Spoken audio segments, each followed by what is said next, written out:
Édouard Broiset, bonjour. Bonjour. Alors tu viens de sortir un nouveau livre, peux-tu nous en parler un petit peu?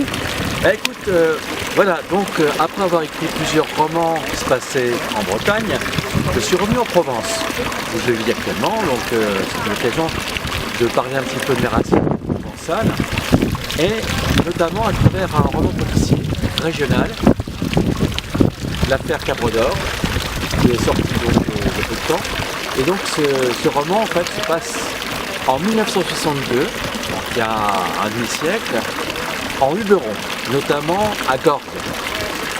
Et dans ce village de Gordes, c'est le village de Gordes de l'époque, c'est-à-dire qu'il n'y a pas de touristes, il y a des vieilles pierres, il y a des lieux un peu bizarres dans les rues, mais bon, c'est pas de Gordes touristique, de Luberon touristique qu'on connaît aujourd'hui. Et là, il y a un commissaire de la PJ, le commissaire Jean Garrigue, qui est natif de Luberon et qui a fait toute sa carrière à la PJ au 36 quai des Orfèvres à Paris, et qui est en repos forcé parce qu'il a tellement fumé le gita de maïs dans sa vie qu'on lui a dit bientôt ça sera le cimetière. Donc on se refaire les bronches, il revient passer convalescence en Luberon. Ça se passe bien. Il a un animal de compagnie qui est une truie, Rosalie. Ils ont réuni avec un chien et en même temps il l'a sauvé disons, de carissement et avant qu'elle soit transformée en jambon et saucisson, il la gardait. Il a une Simcaville. Alors évidemment, Simcaville c'est une petite voiture, la truie c'est un animal grossier, donc ça peut créer des problèmes de transport. Et ma foi, c'est pas grand chose, il s'ennuie un petit peu le pauvre, jusqu'au moment où son voisin, un certain Léon Jourdan, qui est un lavandriculteur que je connais parce qu'il a eu, disons, une histoire assez trouble avec lui durant la guerre, la Seconde Guerre mondiale, puisqu'on est en 1962, on retrouve la Citroën DS de ce Léon Jourdan brûlée. À l'époque on brûlait peut-être moins souvent les voitures qu'aujourd'hui, mais enfin elle est brûlée. Mais ce qui est particulier, c'est qu'à l'intérieur de la voiture, il y a un cadavre brûlé lui aussi. Donc comme l'enquête commence, Léon Jourdan, il est suspecté d'une affaire un peu louche. Sauf que peu de temps après, ce sont ses propres enfants, trois enfants un peu jeunes, qui sont retrouvés étouffés dans leur lit. Donc l'enquête commence. Le commissaire Garrigue assiste la police, la CRPJ de Marseille qui est venue pour enquêter sur ces crimes en série. Et là, ça va être une enquête, comme dans les romans policiers, qui va se dérouler et qui va nous permettre de circuler un peu dans le Luberon, dans les Basses-Alpes, comme on disait à l'époque. On va se retrouver à Gréoux, on va se retrouver un peu partout, on va se retrouver aussi à Marseille au Baumette. Enfin, un tour d'horizon un peu de la Provence avec ce commissaire Garrigue. Donc ça change un petit peu de sujet de ce que tu fais d'habitude. Alors ça change, mais en même temps ça va être, je l'espère en tout cas, l'éditeur aussi, ça va être une série. C'est-à-dire que ça c'est les premières aventures de commissaire Garrigue, mais il y a une suite déjà qui est prévue. On retrouvera Garrigue et Rosalie Satouine, mais à ce moment-là ce sera plus dans les Basses-Alpes, dans les Basses-Alpes, l'hiver au moment de la truffe et des rabassiers. Et donc voilà, ça va être une série, j'en ferai un par an. Donc effectivement, il y aura des lecteurs pour accompagner ce. Alors tu veux te consacrer plus au roman policier ou tu comptes rester quand même dans le domaine fantastique dans lequel on t'a connu? Alors les deux, c'est-à-dire que pour moi, c'est vrai que j'aime bien naviguer d'un genre à l'autre. Moi, je n'aime pas m'enfermer dans un genre. Donc là c'est un roman policier. Par ailleurs j'écris des romans qui sont plus des romans un peu historiques, régionaux. Et alors dans le domaine plus fantastique, j'ai également des livres en cours et qui sont plutôt des thrillers. Il y a un aspect fantastique, un aspect, on va dire, dystopique, comme on dit, notamment un projet qui s'appelle Anonymous.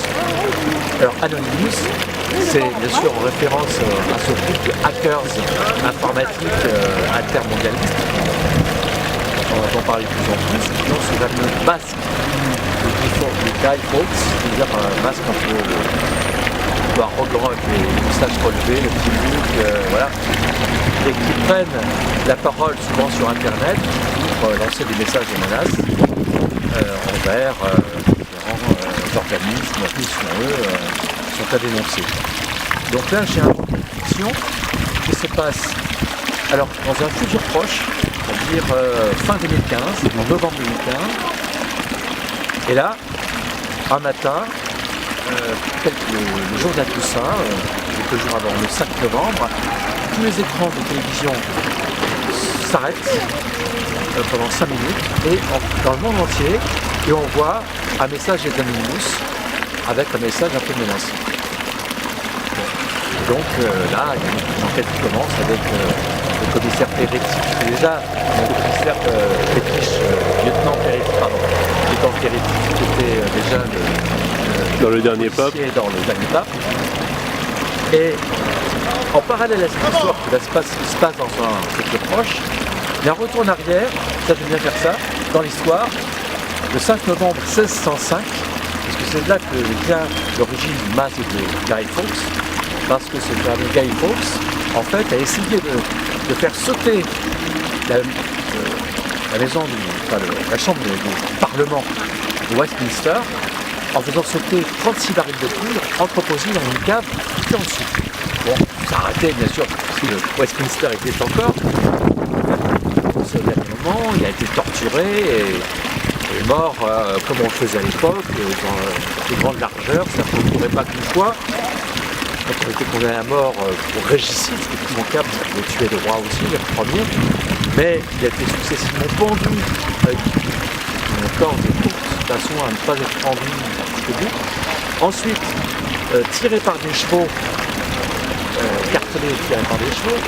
Ensuite, éviscéré, le cœur enlevé et présenté devant lui, et puis ensuite la tête tranchée. Une mort assez atroce. Donc voilà, et donc je fais ce parallèle entre un récit qui se passe au XVIIe siècle en Angleterre, un récit qui se passe dans un futur proche, qui va entraîner le lecteur de Paris à Londres, de Londres aux États-Unis, avec un passage par différents. Voilà, une espèce de roman d'aventure avec des aspects fantastiques mélangés avec des aspects d'espionnage. J'aime bien mélanger en fait les gens qu'on rencontrait un genre. En te basant sur des faits historiques. Alors j'aime bien justement prendre toujours des faits historiques et puis les accommoder à ma sauce, c'est-à-dire qu'évidemment quand je prends l'Angleterre du XVIe siècle, je propose des choses qui ne sont pas dans l'histoire officielle, un peu comme faisait Alexandre Dumas dans ses romans. Par exemple, dans le second tome d'Anonymous, on va apprendre que Shakespeare, non seulement a été largement, ça c'est presque attesté, un des traducteurs de la Bible, la fameuse Bible de King James, mais également a été l'un des premiers Anonymous. Ainsi que, plus tard, même plusieurs siècles plus tard évidemment, John Lennon était sans doute aussi un Anonymous, et d'ailleurs dans une de ses chansons, Remember, on entend à la fin l'explosion en référence donc à l'explosion qui n'a pas eu lieu de la maison du Parlement avec la Xbox en 1600. Donc voilà, je m'amuse à mélanger les époques, les genres et à faire quelque chose Et donc cette suite est prévue pour quand? Alors la suite, le problème c'est que voilà, comme j'ai plusieurs livres en train, voilà. donc il faudra être un peu patient. D'accord. Mais effectivement, elle sera alors c'est particulier pour cette Anonymous, tout comme pour le dernier pape d'ailleurs, c'est qu'ils sont en cours de traduction en langue anglaise par des traducteurs professionnels que je connais.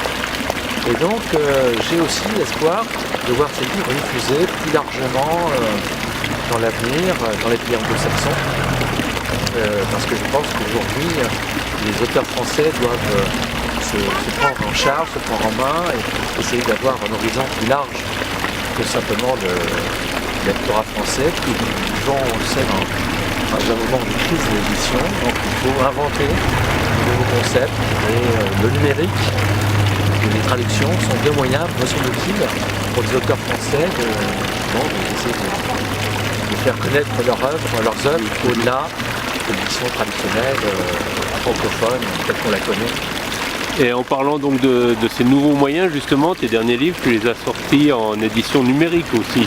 Donc est-ce que tu penses que l'avenir du livre papier tel qu'on l'a connu va continuer d'exister ou est-ce qu'on va vers une ère numérique avec les liseuses? Alors je pense que pour les 5 ans à venir, en France en tout cas, le livre papier va rester dominant. Parce que le livre numérique a du mal à démarrer vraiment. En revanche, quand on regarde justement les États-Unis, c'est l'inverse qui se produit. C'est-à-dire qu'aujourd'hui, il y a beaucoup plus de téléchargements de livres numériques que d'achat de livres papier en librairie. Donc, on est toujours en retard d'un wagon par rapport aux États-Unis. Il faut s'attendre à ce que dans les 5 ans à venir, eh bien, le numérique explose. D'ailleurs, les contrats que l'on reçoit aujourd'hui, j'en ai reçu un pas plus tard qu'hier de mon éditeur, maintenant il y a des clauses spécifiques pour le droit numérique qui sont renégociables entre l'éditeur et l'éditeur tous les 4 ans. Pourquoi? Parce que ça bouge pas. Et on sait ce qui sera l'avenir. Donc je pense que pas tout de suite, dans un proche avec 5 ans, c'est possible. Je pense que dans 5 ans, effectivement, il y aura de nouvelles déclinaisons du livre, numérique, peut-être l'audiovisuel aussi, le livre enrichi, avec peut-être effectivement un support numérique, mais avec des sons, des images, des photos. Je pense qu'on va vers ça. Est-il question à l'heure actuelle d'une adaptation de tes romans à la télévision ou au cinéma? Pour l'instant, rien n'est fait parce que c'est toujours assez long. Mais effectivement, j'espère, j'aimerais bien voir mes livres, que ce soit celui-ci ou d'autres, portés à l'écran, parce que là aussi, une façon de voir son œuvre adaptée de façon visuelle, c'est le rêve de tout auteur. C'est d'être porté au cinéma, à la télévision. Alors, le problème, ce qui peut limiter ce genre de projet, c'est le fait par exemple que les livres que j'écris généralement ont toujours leur action, au moins en partie, qui se passe dans le passé. Donc ce sont des reconstitutions historiques qui coûtent très cher en termes de costumes, en termes... voilà, par exemple si on voulait faire une série télévisée ou un film d'époque avec un roman par exemple, nous sommes aujourd'hui, effectivement on a des sites qui sont restés qu'ils étaient à l'époque, mais il y a l'électricité, il y a les voitures, donc ça coûte très cher. Donc c'est un frein à l'adaptation.